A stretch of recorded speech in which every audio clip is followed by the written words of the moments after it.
করব জোড় সংখ্যা 71 থেকে 100 পর্যন্ত লেখা। তাহলে জোড় সংখ্যা বলেছে, তাহলে 7 10 1 71 হচ্ছে বিজোড় সংখ্যা। যেহেতু 7 10 1 এর ডান পাশে কি আছে, 1 আছে, একটা হচ্ছে বিজোড় সংখ্যা, তাহলে 7 10 1 71 হচ্ছে বিজোড় সংখ্যা, তাই আমরা 7 10 1টা লিখব না, আমরা 72 থেকে শুরু করব। 7 10 2 72 জোড় সংখ্যা, 7 10 3 হবে না, 7 10 4 74 জোড় সংখ্যা, তারপর হবে 7 10 6, 7 10 5 75 হবে না, 7 10 6 76 জোড় সংখ্যা, তারপর হচ্ছে 7 10 8 78 জোড় সংখ্যা, 8 10 80 জোড় সংখ্যা, 8 10 2 82 জোড় সংখ্যা, 8 10 4 8 10 6 8 10 4 84, 8 10 6 86, 8 10 8 88, 9 10 90, 9 10 2 92, 9 10 4 94, 9 10 6 96, 9 10 8 98, 1 ডাবল 0 100।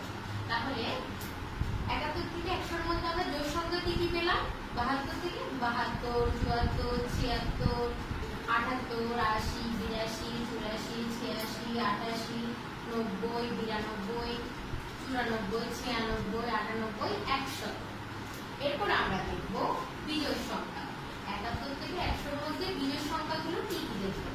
71 7 10 71, 7 10 2 72 হবে না, কারণ ওটা হচ্ছে জোড় সংখ্যা।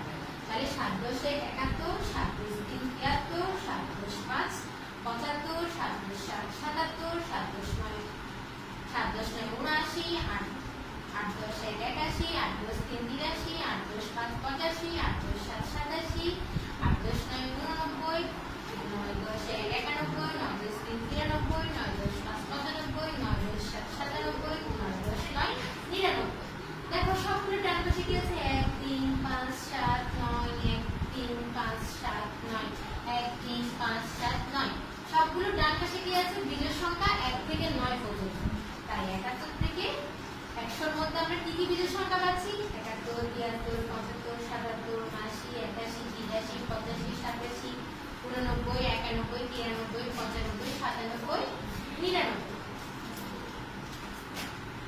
তাহলে আমরা বিজোড় সংখ্যা কি কি বললাম? 71 থেকে 100 পর্যন্ত এই বিজোড় সংখ্যাগুলো আমরা শিখে ফেললাম। তাহলে এগুলোই হচ্ছে আমাদের কি আজকে জোড় সংখ্যা এবং বিজোড় সংখ্যা। 71 থেকে 100 পর্যন্ত লেখা আমরা পারবো না, তাহলে এগুলো তোমরা সবগুলো SW